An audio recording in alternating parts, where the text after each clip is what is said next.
तो जो funds India में ला रहे हैं, क्या वो एक छल के तहत या डिसेप्शन के तहत जिस कारण से बताए जा रहे हैं, बिरसा मुंडा की जो मुख्य लड़ाई थी वो फादर हॉफमैन के विरुद्ध थी। अच्छा, उनको इतनी हमदर्दी क्यों है पैसा भेजने के लिए इंडिया? जो मार्क्सिस्ट फिलॉसफी और आइडियोलॉजी है, the concept of country does not exist for them. या They belong to some woke era where they are led to believe that a country is an oxymoron or a country is basically an extension of their utopian society where everybody is equal. CJP is a subsidiary of आम Aadmi party. इनके जो मंसूबे थे, इनके जो plans थे वो बहुत सिनिस्टर थे। नाइंसाफी होगी उन गरीब बच्चों के लिए जो आज झारखंड में पिछले 2 हफ्ते से बारिश में भीग कर, भूखे रहकर निरंतर प्रोटेस्ट कर रहे हैं। तो मुझे लगता है कि अगर राहुल गांधी को कोई प्रॉब्लम है और वो रिली मोर की तरह देश को मिसलीड करना चाहते हैं, क्योंकि अगर वो बिल पढ़े हो तो कोई प्रॉब्लम नजर नहीं आए। बेहतर विकल्प ये है कि पिछले 20 साल की जो राजीव गांधी फाउंडेशन की फंडिंग है वो सार्वजनिक कर दें। जॉर्ज सोरस 2020 में डेवोस में कहते हैं कि मैं नेशनलिज्म को ख़त्म कर दूंगा। तो इस तरह का जो प्रोपोगेंडा है वो कहीं ना कहीं मुझे लगता है कि फंडेड होता है।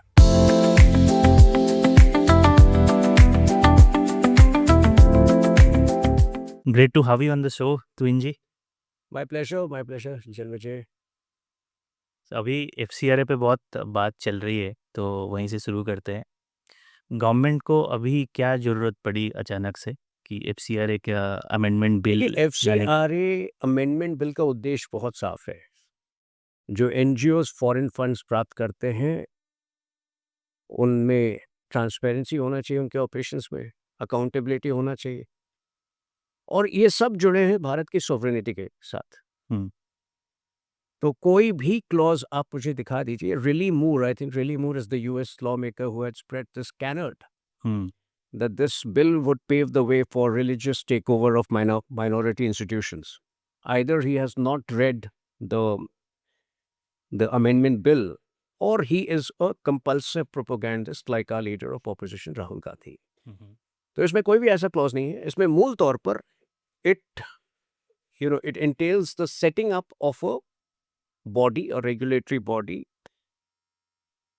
to deal with foreign funded assets, especially after the registration ceases to exist. This is one of the key provisions.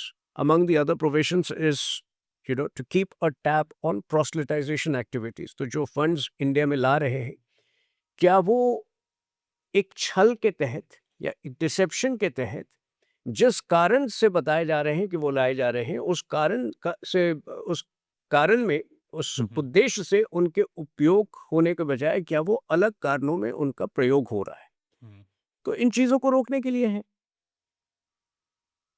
1976 में पहली बार FCRA एक्ट आया था जी, और तब से कई बार संशोधन हुए। यूपीए काल में भी एक बार संशोधन हुआ था, 2020 में भी हुआ। मोदी सरकार ने खास तौर पे जो है उनकी फंडिंग को स्ट्रीमलाइन करने के लिए कि उनके फंड्स जो आ रहे हैं कहाँ से आ रहे हैं, किस उद्देश्य से आ रहे हैं, और जिस उद्देश्य से बताए गए थे क्या उसी उद्देश्य में वो स्पेंड भी हो रहे हैं या अलग उद्देश्य में वो स्पेंड हो रहे हैं। और ये इसलिए महत्वपूर्ण हो जाता है क्योंकि प्रोसेलाइजेशन impinges upon our national security. या डेफिनेटली। तो मैं झारखंड से आता हूँ, मुझे पता है किस तरह से झारखंड में तो ये 1850 से ये समस्या है। उसमें मैंने किताब भी लिखी है बिरसा मुंडा। कम लोग जानते हैं कि बिरसा मुंडा की जो मुख्य लड़ाई थी वो फादर हॉफमैन के विरुद्ध थी। अच्छा।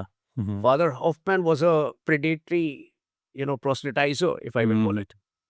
So even though as a missionary he was spreading Christianity, there was an element of intimidation, there was an element of unethical incentivization in it, which was leading to large number of tribals in that area getting converted to Christianity for reasons they did not believe in. तो गरीबी थी वहाँ पर। स्वाभाविक है कि जब आप प्रलोभन देंगे, जब आप वो लालच देंगे कि आपकी एजुकेशन फंड होगी, तो कई गरीब परिवार उसमें उस प्रलोभन में आ जाते थे, and I don't fault them because hmm, गरीबी है उस समय तो मतलब इतनी बड़ी समस्या थी। आज 25 करोड़ लोगों को अगर पिछले 12 साल में हमने गरीबी रेखा से बाहर हटाया है ही, सोशल डिजिटल टेक्नोलॉजी के माध्यम से, जन धन, आधार, मोबाइल एनेबल्ड, डीबीटी के माध्यम से, तो उस वक्त तो ना मोबाइल था ना फ़ोन होते थे, तो आप समझ सकते हैं कि वो उस गरीबी का फ़ायदा उठाकर मिशनरीज़ किस तरह से प्रोसेलिटाइज़ेशन को बढ़ावा दे रहे थे। लेकिन आज 125 साल बाद भी अगर वो उतनी ही गंभीर समस्या है और उन्हीं इलाकों में, मैं तो बिरसा मुंडा के गाँव भी गया हूँ। अगस्त 15 अगस्त 2023 को मैं बिरसा मुंडा के गाँव में था। मैं चाहता था कि उनके वंशजों से, उनके डिसेंडेंट से मिले, और मैं मृत्युंजय जी भी वहाँ हमारे साथ थे। मृत्युंजय जी ने ही, उनकी टीम ने उस कार्यक्रम को ऑर्गेनाइज़ किया था। मैं हैरान था, मैं स्तब्ध था ये देखकर कि 97 to 98% of the people were converted. Goodness, that was the number. या और स्वाभाविक है कि जब कन्वर्शन एक ऑर्गेनाइज्ड क्राइम की तरह ऑपरेट करता है, तो उनको कुछ ऐसे गलत इंसेंटिव्स भी दिए जाते, तो आई वाज कई उसमें जो है दे वर इंटॉक्सिकेटेड, कुछ नशा था, कई के ग्रोथ स्टंटेड थे। तो ये हालत है बिरसा मुंडा के गांव वासियों की। तो स्वाभाविक है कि ये पैसे जो फॉरेन फंडेड एनजीओ से आते हैं, क्या वो प्रोसेलिटाइजेशन के कार्यों में, उनका गलत कार्यों में इस्तेमाल हो रहा है। और अभी भी एक चैनल है रिपब्लिक ने एक बड़ी स्टोरी की थी छत्तीसगढ़ में, किस तरह से ये पूरा माफिया फॉरेन फंडेड फंड से चल रहा है। Yeah, then you have in Tamil Nadu, Kerala and other states as well. तो इससे, इसको रोकने में अगर सरकार सक्रिय कदम उठा रही है, तो इससे कांग्रेस पार्टी, हमारे विपक्ष को क्या प्रॉब्लम है? तो मुझे लगता है कि अगर राहुल गांधी को कोई प्रॉब्लम है और वो रिली मोर की तरह देश को मिसलीड करना चाहते हैं, क्योंकि अगर वो बिल पढ़े हो तो कोई प्रॉब्लम नजर नहीं आए। बेहतर विकल्प ये है कि पिछले 20 साल की जो राजीव गांधी फाउंडेशन की फंडिंग है, वो सार्वजनिक कर दें। कितने फंड्स चाइना से आए हैं, कितने फंड्स और देशों से आए हैं, और वो किस कार्यों में इस्तेमाल हुए। तो मुझे लगता है कि अगर कांग्रेस पार्टी ये कर देती है, तो दूध का दूध, पानी का पानी हो जाएगा। उनका जो सही, जो असल कारण है जिससे वो एफसीआरए बिल का समर्थन नहीं करना चाहते, वो भी जनता के समक्ष आ जाएगा। बट ये जो मिस इन्फॉर्मेशन फैला रहे हैं ऑपोजिशन एंड क्योंकि वो अफेक्ट भी करता है माइनॉरिटी ग्रुप्स को, तो बीजेपी का क्या प्लान है how to counter this misinformation? 12 सालों से कर रहे हैं वो तो। Rahul Gandhi is a fake news peddler. और आज तो ऐसी स्थिति आ गई है कि हर रोज मतलब एक रिया अहिर से इंस्पायर्ड होकर वो इंस्टाग्रामर बन गए। कोई इसमें कोई गलत बात नहीं है, लेकिन जब आप लोगों को मिसलीड करते हैं, वो गलत है। आज भी, कल उनको एक वीडियो आया, कह रहे हैं कि we should promote conversations at home with women. Patriarchal norms के बारे में। His views on both women and youth are so contrived, are so convoluted। मुझे लगता है कि ये व्यक्ति जो है, ना तो यूथ को समझ पाए और ना विमेन को समझ पाए। तो एक अचानक से वो फोटो ऑप्स के लिए एक तस्वीर आ जाती है कि प्रियंका गांधी और वो बारिश में भीग कर जो है बाहर बात कर रहे हैं पार्लियामेंट के बाहर।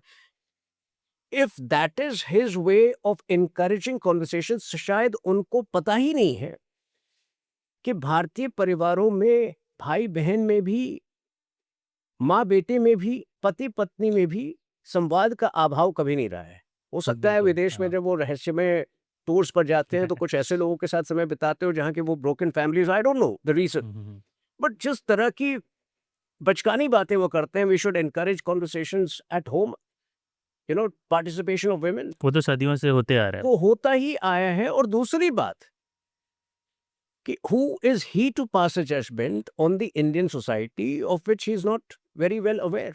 अगर आप इतनी ही चिंता है आपको, तो women's reservation bill को क्यों बाधित कर रखे हैं? बिल्कुल। Women's reservation bill would have been a reality in April, और 2029 में लगभग 273 members of parliament would have been women। I'm still hoping that gets passed in due course of time and it happens in 2029। तो आज अगर 74 women केवल जो है women MPs हैं, Imagine 199 extra women mandatorily would have become members of parliament. It has been stopped because of Rahul Gandhi's duplicity, his double-faced politics. और दूसरी बात, जब महिला सम्मान के बारे में बात करना अच्छी बात है, लेकिन हमने देखा है हरियाणा में उनकी एक लीडर जो कि एक पदाधिकारी की थी, उन्होंने आरोप लगाया कि 7 करोड़ रुपए डिमांड किए गए। प्रियंका गांधी के पर्सनल स्टाफ का उन्होंने नाम लिया कि वो भी शामिल थे इस डिमांड में। अभी तमिलनाडु के इलेक्शन में मैं तमिलनाडु में था, वहां पर एक महिला पदाधिकारी ने यही आरोप लगाए थे कि मुझसे करोड़ रुपए मांगे गए उस टिकट के लिए, नहीं मैं दे पाई तो मुझे टिकट नहीं दिया गया। शमा मोहम्मद ये आरोप लगा चुकी है कि विमेन इतनी कम टिकटें जो हैं केरल के इलेक्शंस में महिलाओं को क्यों मिली कांग्रेस के द्वारा। और अभी जो कर्नाटक की कैबिनेट है डीके शिव कुमार में, उसमें कोई महिला रिप्रेजेंटेशन नहीं। जी बिल्कुल। तो क्या ये कंट्राइव्ड कन्वोल्यूटेड वीडियोस केवल अपने फेलियर से ध्यान भटकाने के लिए, एक तो उनकी समझ कम है, लेकिन दूसरा मुझे लगता है कि अपने फेलियर से, अपने इनएडिक्वेसी से ध्यान भटकाने के लिए वो रोज बड़ी बड़ी इंटेलेक्चुअलाइज करने वाली ऐसी बातें करते हैं जिनका समझ उन्हीं को केवल वही समझ सकते हैं।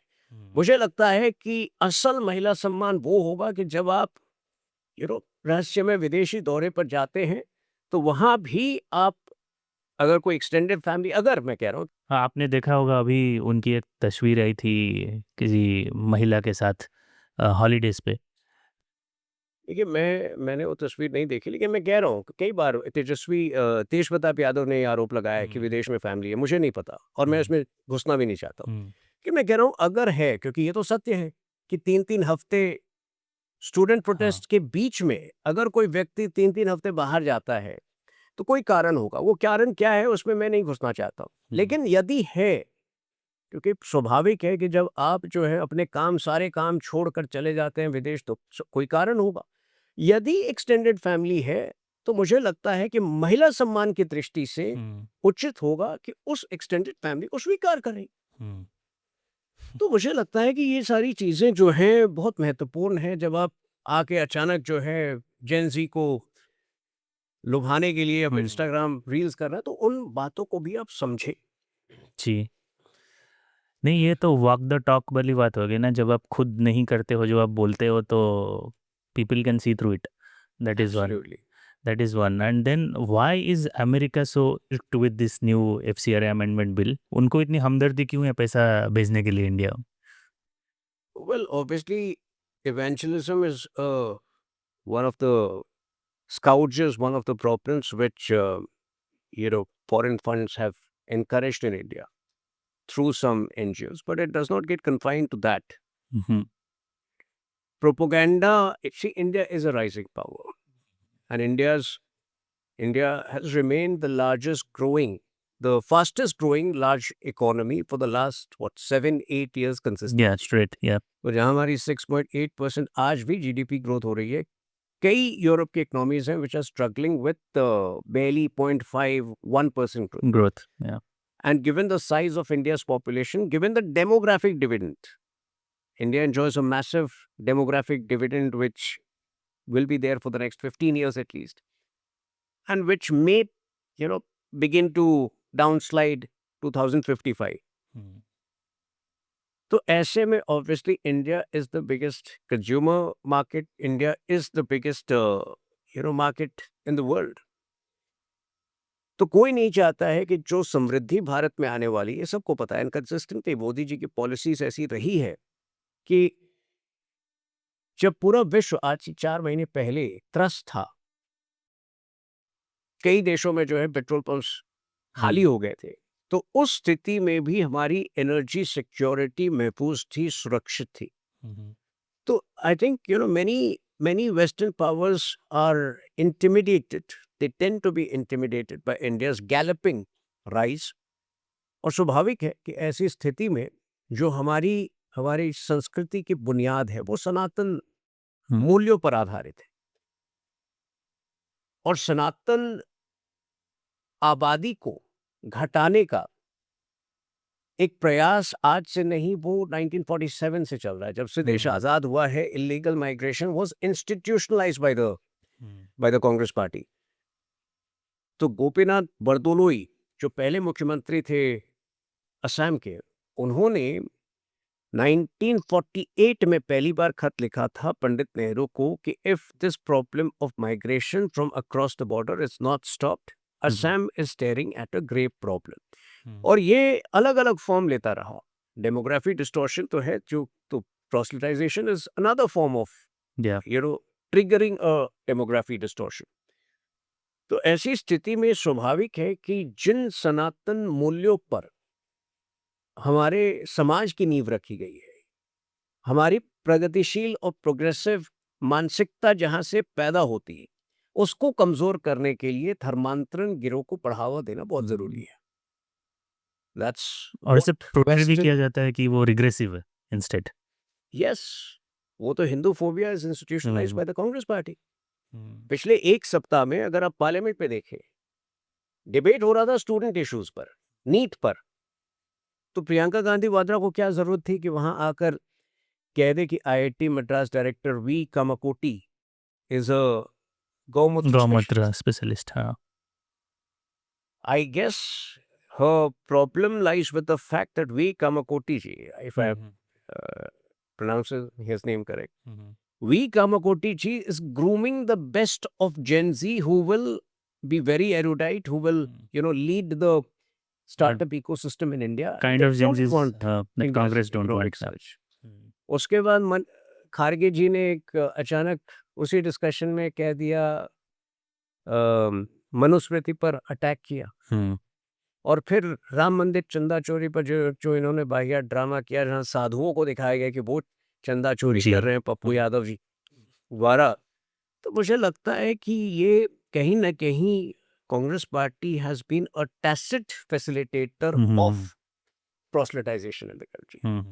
कमिंग बैक टू एफसीआरए, क्या गवर्नमेंट के सामने ऐसा कोई डेटा आया या पैटर्न आया कि लगा कि ये अमेंडमेंट बिल अभी ज़रूरी है? देखिए, Modi government is very futuristic when it comes to national security. तो यही नहीं, चिकन नेक कॉरिडोर को लेकर हमें पता था कि आज नहीं तो कल जिस तरह से बांग्लादेश में रेडिकलाइजेशन बढ़ा है, for chicken neck corridor, unless that is handed over to the center completely okay for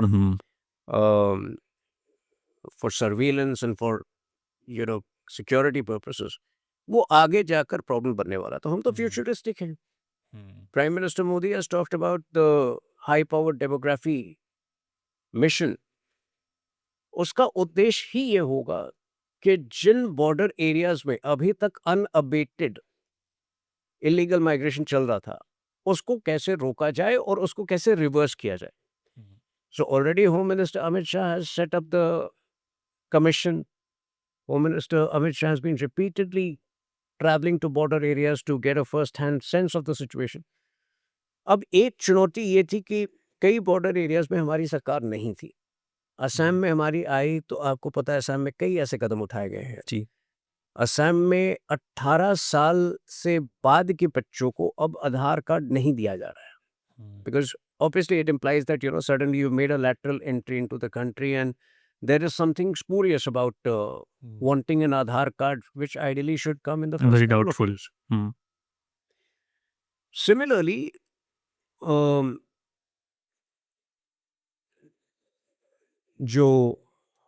there is an act, sorry, मैं भूल रहा हूँ, so Foreigners Act 1950 को इन्वोक करके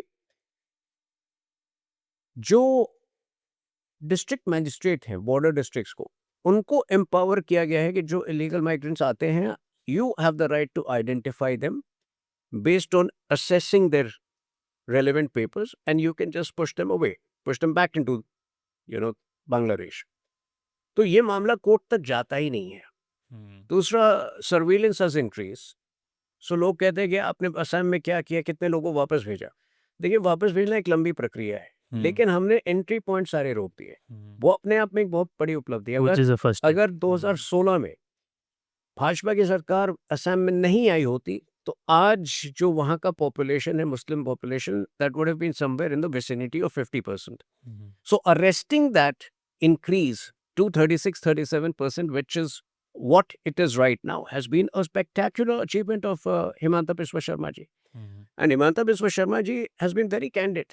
देखिए, रातों रात उपचार नहीं होता है। Perhaps in at some point of time in future it will be inevitable to prevent Assam from becoming a Muslim majority state. But as the custodians of the state right now, the BJP government's responsibility at the state and at the center is to, delay that process for the longest possible time. और ये हमने करके दिखाया है।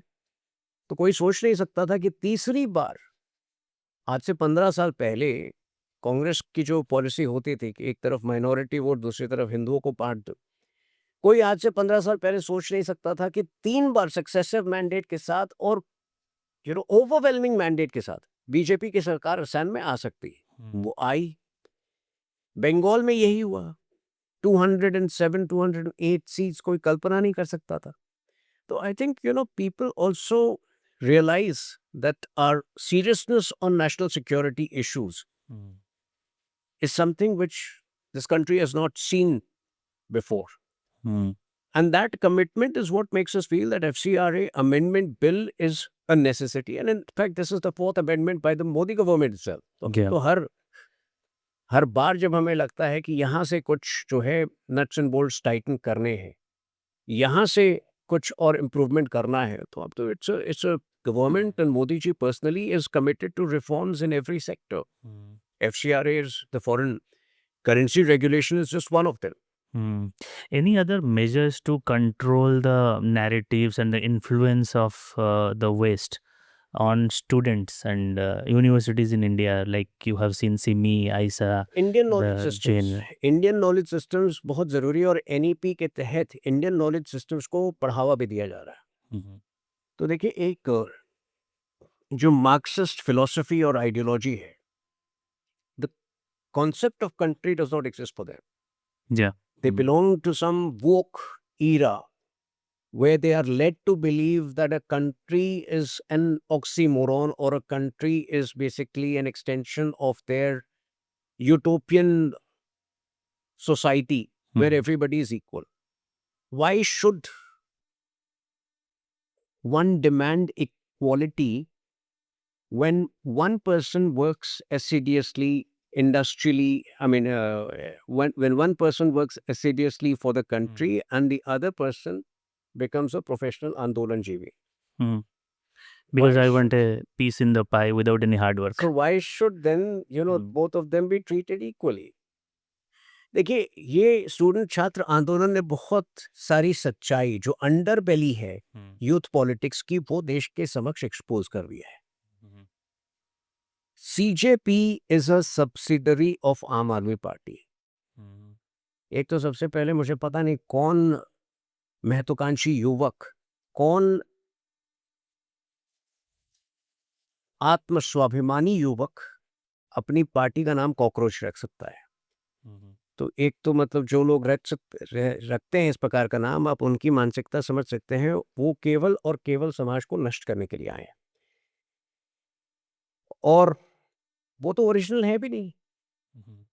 Aam Aadmi party का पूरा समर्थन है। Aam Aadmi party realise that Aam Aadmi Party was going through such a negative phase where उनका आंदोलन तो बहुत पहले समाप्त हो गया था। लिकर स्कैम से लेके एजुकेशन स्कैम से लेके इतने सारे उनके स्कैम्स एक्सपोज हो गए थे। और पंजाब में जिस तरह का लूट उन्होंने किया है, जिस तरह की फिस्कल अनार्की पंजाब में हमने उनकी सरकार के अंदर देखा है, जिस तरह का ड्रग मैंने देखा है, Aam Aadmi Party perhaps realise that their longevity, their life span in India is very limited. Punjab election अभी हारेंगे वो, तो ये उनकी फ्यूचर प्लानिंग थी, रिटायरमेंट प्लानिंग थी कि एक ऐसा एंटिटी क्रिएट कर दे दूसरे नाम से, जो कि आइडेंटिफाई ना हो जाए कि आम आदमी पार्टी ही उसको कंट्रोल कर रही है, चला रही है। और रातों रात जो है उनके 1/3 और आधे एक्टिविस्ट जो है वो मेटामॉर्फोज होके कॉकरोचेस बन गए। तो आम आदमी पार्टी जो है 2012 का आम आदमी पार्टी आज का कॉकरोच है। तो ये छात्र आंदोलन जो है, इसको जेन्युइन छात्र आंदोलन कहना मेरे ख्याल से नाइंसाफी होगी उन गरीब बच्चों के लिए जो आज झारखंड में पिछले 2 हफ्ते से बारिश में भीग कर, भूखे रहकर निरंतर प्रोटेस्ट कर रहे हैं, और जिन्होंने ठान लिया है कि उनके प्रोटेस्ट में ना तो हिंदू विरोधी बातें होंगी, ना आज़ादी के स्लोगन्स उठाए जाएंगे, ना शर्जील इमाम और ओमर खालिद को ग्लोरीफाई किया जाएगा। तो मेरे ख्याल से ये एक बहुत कमाल का जो है एक अंतर जेन्युइन स्टूडेंट प्रोटेस्ट में और प्रोपोगेंडा और जो एक पैकेज स्टूडेंट प्रोटेस्ट में इस देश को देखने को मिला है। But do you have any communication strategy? क्योंकि आजकल जो जेंजीज है ना वो रील्स देख के हाफ बेक्ड इंफॉर्मेशन कंज्यूम करते हैं एंड दे गेट इन्फ्लुएंस्ड। तो somehow does the party like BJP has a strategy to convince Gen Zs a fact So check? communication has moved beyond conventional medium. हम्म, पहले लोग जो है वो न्यूज़पेपर और television पे टीवी वो न्यूज़ कंज्यूम करते थे, उसके बाद सोशल मीडिया पे कंज्यूम करना शुरू हुए। अब जो है पर्सनल कम्युनिकेशन स्थापित कर रहे हैं हर व्यक्ति का जो इंस्टाग्राम हैंडल है, हर व्यक्ति का अब समहाउ जो है युवा पीढ़ी में एक्स उतना पॉपुलर नहीं है, लेकिन इंस्टाग्राम जो है वो एक डायरेक्ट कम्युनिकेशन का माध्यम है। तो आज हर व्यक्ति जो है, in fact the BJP as a party is also preparing to take Instagram extremely seriously. तो मुझे लगता है इट्स एन इवॉल्विंग सिचुएशन, लेकिन जो 55 वर्ष के लोगों को लगता है, वो एक कहावत है, वो मूवी आई थी उम्र 55 की दिल बचपन का। तो मुझे लगता है कि किसी को भी आर्टिफिशियली जबरदस्ती जो है छात्र की गूंज और ये सब बातें करके, जो जेन्युइन छात्र की गूंज है उससे भागना नहीं चाहिए। जेन्युइन छात्र की गूंज वो गरीब बच्चे हैं जो झारखंड में अपने घर के जमीन, सीमित जमीन, छोटा सा कोई जमीन का टुकड़ा होगा, उसको बेच कर आए थे रांची जॉब पाने के लिए, और उनको जो है उन जॉब से वंचित किया गया क्योंकि हेमंत सोरेन ने उसको बेच दिया उन जॉब्स को। वो बच्चे हैं जो अपनी माँ के जेवरात बेचकर सरकारी दफ्तर में काम करना चाहते थे, लेकिन जेपीएससी और जेएसएससी एग्जाम्स में जिनको सालों साल जो है अनियमितताओं की वजह से, चीटिंग की वजह से मौका नहीं मिल पाया, लेकिन उसके बाद भी जब इस विपक्ष को चुनने का मौका आता है, ये विपक्ष जो कि सावरकर, हमारे फ्रीडम फाइटर्स में भी विभाजन पैदा करने का काम किया है इस विपक्ष ने, कि आपके फ्रीडम फाइटर्स ने क्या किया, हमारे ने ये किया। यही है ना इस विपक्ष की मानसिकता। तो इसी मानसिकता के साथ ये विपक्ष जो है स्टूडेंट आंदोलन को अप्रोच करती है। रिया अहिर इनके लिए स्टूडेंट है, झारखंड का गरीब रामेंद्र महातो इनके लिए स्टूडेंट नहीं है। मुझे लगता है ये हिपोक्रेसी जो है स्टूडेंट इश्यूज पर, ये हिपोक्रेसी नहीं होनी चाहिए। अब मैं ये भी स्पष्ट कर दूं, जो लोग, अभी मैंने एक आर्टिकल लिखा था, who is anti youth, because Rahul Gandhi ने सडनली इतने कहा कि प्राइम मिनिस्टर एंटी यूथ। आपको पता है medical seats, under graduate seats 2014 में कितने थे? 55,000 थे। आज कितना है? 1,35,000। तो 12 सालों में कितना इजाफा हुआ है? इट्स अ ह्यूज इंक्रीज है। आई थिंक इट्स परसेंटेज में देखा जाए तो 50%, 250% इज नहीं भाई, कह रहा मोर देन 250%। हूँ। पोस्ट ग्रेजुएट सीट्स 32,000 थे मेडिकल में, आज कितने हैं? 78,000। तो will an anti youth prime minister do that? A similar increase is evident in the engineering colleges. जब आप यूनिकॉर्न्स की बात करें, अब स्काईरूट चर्चा में था, space sector, the space sector was in a dormant state in 2014. Today the space sector is employing some of the most brilliant minds. और हो सकता है कि यही कारण हो कि प्रियंका गांधी वाड्रा ने आईआईटी मद्रास के डायरेक्टर को गौमूत्र विशेषज्ञ कहा हो, because IIT Madras has been at the forefront of India's startup revolution. तो इतना क्रोध, इतनी गुस्सा, इतना आक्रोश संस्कारी युवकों के साथ, संस्कारी जेंजी के साथ इनके मन में क्यों है? मुझे लगता है कि ये जब in fact Khelo India programme, we have been witnessing excellent performances in Olympics, whether it is CWG Games, whether it is Asian Games, and India is preparing to host two big, Olympic events in 2030 and 2036. While athletes have been performing brilliantly, I think it also needs to be understood that there has been massive investment in the sports infrastructure of the country. तो 23,000 athletes जो हैं वो केवल खेलो India के जरिए जो है उनको उनके परफॉर्मेंस में निखार आए हैं, बिकॉज वो फैसिलिटीज जो पहले उनको मौजूद नहीं थी, वो stipend, I think the stipend is 50,000 per month, you know, at the stage of preparation. तो ये सारी चीजें जो हैं वो प्रो यूथ हैं या एंटी यूथ हैं? ऑब्वियसली प्रो है। तो मुझे याद है वो तेज प्रताप यादव से पूछा गया था बिहार इलेक्शन के दौरान पे, तेज प्रताप यादव से पूछा गया था कि राहुल गांधी का क्या स्कोप है बिहार में। वो तेज प्रताप यादव ने अपने अंदाज में कहा था, नेता थोड़े हैं ये लोग, रील बाज हैं, एक रील बनाते हैं चले जाते हैं, अगला रील बनाने के लिए आएंगे हफ्ता भर बाद। तो I think that basically sums up Rahul Gandhi's politics. And I'm sure, you know, when he's very active, like he has been in the last 3 weeks, that is also to make up for the next holiday, which might happen post 15th August. Another mysterious holiday coming up. Which might happen post 15th August, because you've been around, you know, for the last 3-4 weeks and worked hard.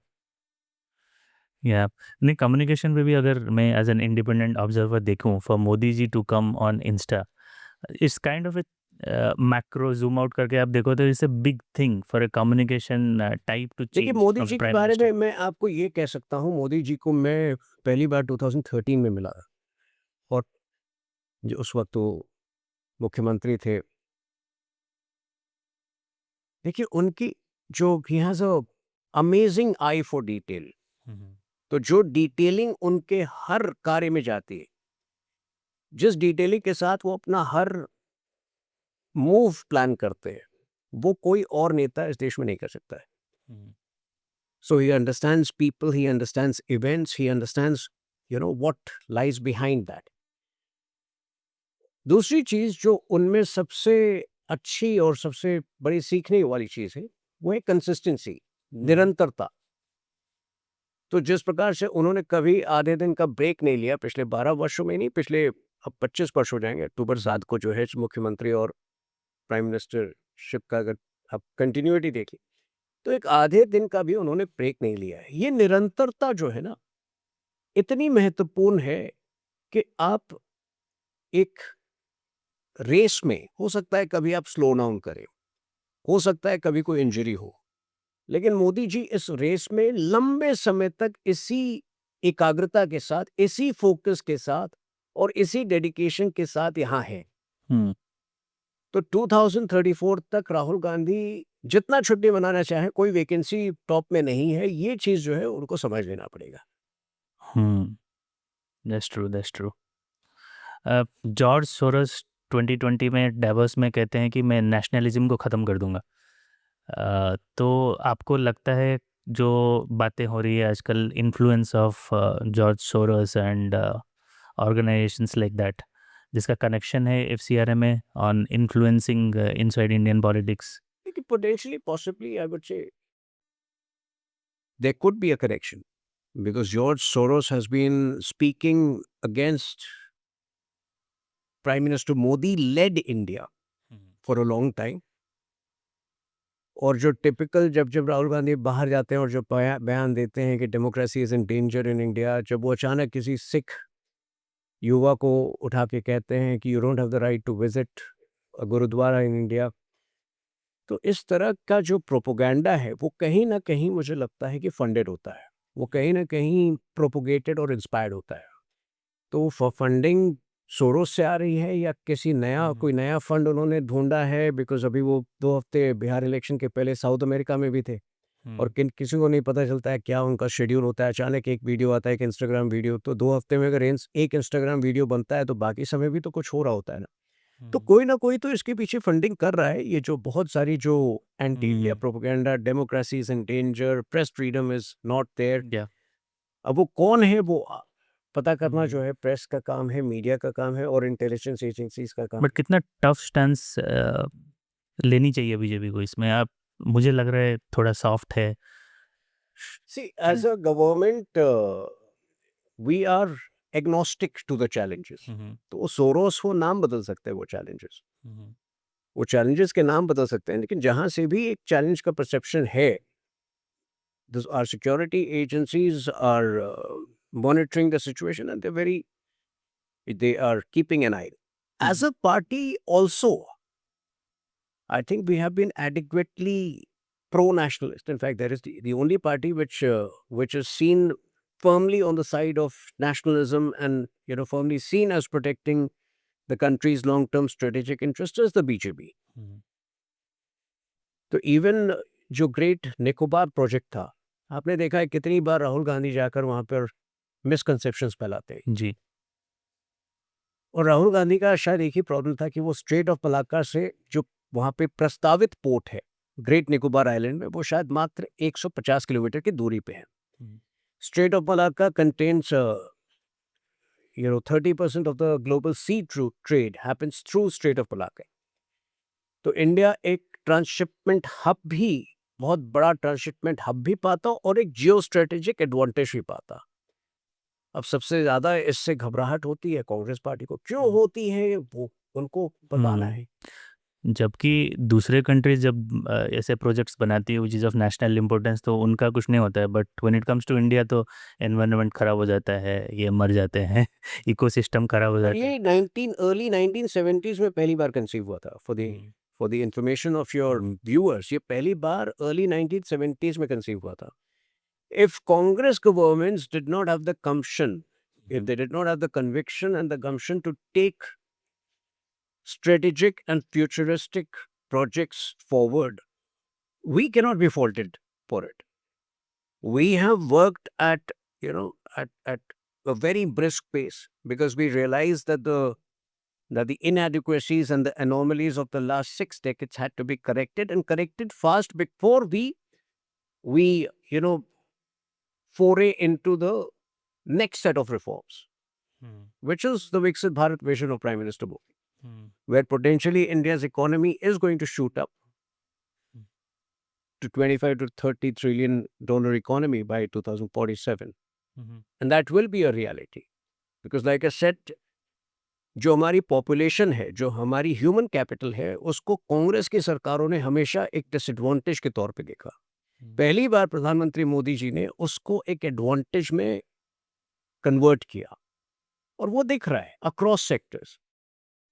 Space sector, AI, ये सब चीजें अगर एक कांग्रेस सरकार होती तो बहुत धीमी गति से असिमिलेट नहीं कर पाती, बहुत धीमी गति से काम कर रही होती।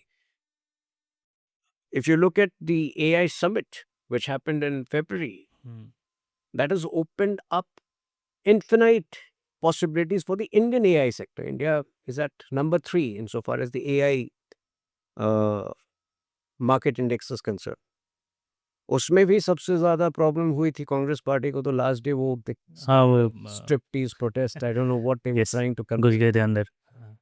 If you talk about Modi 3.0, नक्सलवाद को देश से पूरी तरह समाप्त करना, ये मोदी सरकार की सबसे बड़ी उपलब्धियों में से एक है। तो मैं आपके व्यूअर्स के समक्ष भी ये शेयर करना चाहता हूँ। ये पुस्तक हमने लिखी है, इसका हिंदी अनुवाद भी आ गया है। इसका हिंदी अनुवाद भी नक्सल मुक्त भारत के नाम से आप देख सकते हैं। तो नक्सलिज्म इतनी बड़ी समस्या थी इस देश में, पिछले 50 वर्षों में लगभग 25,000 लोगों की जानें केवल और केवल नक्सली हमलों में गई थी। इसमें कोई भी सेक्शन ऑफ सोसाइटी जो था इसके प्रभाव से मुक्त नहीं था। तो बस्तर के ट्राइबल्स भी मारे जाते थे, कांग्रेसी नेता विद्याचरण शुक्ल जी भी मारे जाते थे, और झारखंड के पूर्व मुख्यमंत्री बाबूलाल मरांडी जी के बेटे भी नक्सली हमला में मारे गए थे। तो इस नक्सलवाद को पूरी तरह से देश से मिटाना, ये गृह मंत्री अमित शाह जी की एक बहुत बड़ी उपलब्धि हुई है, और ये सब प्रधानमंत्री मोदी जी के विजन में हो पाया है। Because a zero tolerance towards terrorism in all its forms and manifestations, whether it is Pakistan-based terror group or internal security threats like Naxal groups. Modi ji has had a stated position, a very unambiguously stated position, that India will have a zero tolerance approach towards terrorism in all its forms and manifestations. तो मुझे लगता है ये एक बहुत बड़ी उपलब्धि है और इससे इस उपलब्धि के साथ साथ एक अवसर और एक चुनौती भी है कि जो 100 डिस्ट्रिक्ट्स अब तक नक्सली हमले के नक्सली आतंकवाद से ग्रसित थे, अब वो 100 डिस्ट्रिक्ट्स को इकोनॉमिकली मेन स्ट्रीम करके वो आने वाले सालों में हमारी जीडीपी में कितनी वृद्धि ला सकते हैं, ये एक अवसर भी है और एक चुनौती भी है देश के लिए। और एक इसका खूबसूरत मिसाल आपको गढ़चिरौली में दिखेगा। गढ़चिरौली जो महाराष्ट्र का नक्सल बेल्ट हुआ करता था, तो वहाँ जहाँ की एक नक्सल हॉटबेड हुआ करता था, वहाँ एक आधुनिक स्टील प्लांट बहुत तीव्र गति से सेटअप हो रहा है, जो अगले 3-4 वर्षों में पूरी तरह से कार्यरत होगा और 10,000 लोगों को 1 लाख लोगों को रोजगार प्रदान करेगा, जिसमें मुझे लगता है कि अच्छी खासी संख्या एक्स नक्सलियों की होगी। तो विकास और विरासत वो एक स्टेटेड पोजीशन है, एक स्टेटेड विजन है प्रधानमंत्री मोदी जी का। और जब विकास और विरासत के साथ हम आगे बढ़ते हैं, तो हमें ना तो कांग्रेस पार्टी की तरह कभी अचानक प्रो विमेन, प्रो यूथ बहुत ज़्यादा दिखाना पड़ता है, क्योंकि हमने तो हमारी सारी पॉलिसीज़ यूथ और महिलाओं के लिए ही है। और ना ही हमें अखिलेश यादव की तरह हर इलेक्शन के पहले अपने एक्रोनिम्स बदलने पड़ते हैं। तो MY से लेकर PDA तक और पिछड़े से लेकर पंडित तक, जब हर इलेक्शन के पहले किसी पार्टी को रीइन्वेंट करना पड़े, तो आप समझ सकते हैं इस पार्टी की आइडेंटिटी क्या होगी। तो as against that Modi ji is vision, his policies are very clear, vikas and virasat, और वो अब भी था, आगे भी वही रहेगा। Thank you so much, My Dhruv ji, pleasure, absolute pleasure talking to you. and sending the message across 2047 Viksit Bharat का जो plan है, and hopefully we'll come to that. You as an insider, sharing all these messages across and the plan of the government, that was super interesting and informative. Thank you Thank so you so much. Thank you.